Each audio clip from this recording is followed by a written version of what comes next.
Hi, this is Terry from Terry's Mailbox, and I'm pleased to present for you today the double embossed dahlia using Altenew's layered dahlia stencil. This stencil is actually one of my favorites. The first thing I do is take a piece of 80-pound cougar cardstock, and I'm going to temporarily adhere it to my work surface. I'm then taking the base stencil and taping it on firmly so that it doesn't move when I'm doing my ink blending. I am going to be using blending tools today. So the first color I start with is Dewdrops. And again, as you can see, I am coloring in the leaves with Dewdrops ink from Altenew. And I love these ink sets because, again, it just makes it so easy to select colors for beautiful floral images. As you can see, the movie is running in full speed. Didn't think you wanted to watch me slowly color each part. So at this point, I've moved on to the pink flower, which the base is done in pink diamond. So again, I'm ink blending that and working to get all the floral petals covered.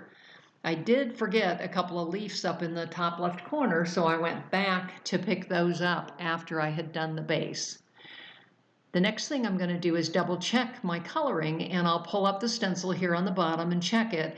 And as you can see, it's a little bit light. I wasn't happy and wanted it a little bit deeper, so I went back in with the pink diamond to add a little bit more depth of color.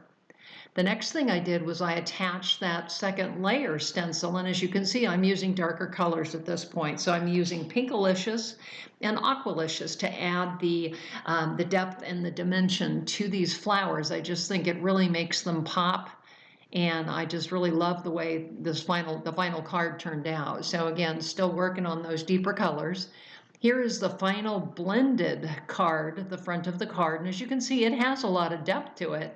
But the next thing I'm going to do after cleaning my work surface is to use these stencils to do dry embossing technique, using the embossing pads and set on the embossing setting for the big shot. So again, as you can see, I'm cleaning my work surface. I'm a messy inker, so really wanted to make sure that work surface is clean so I didn't get random blobs of color.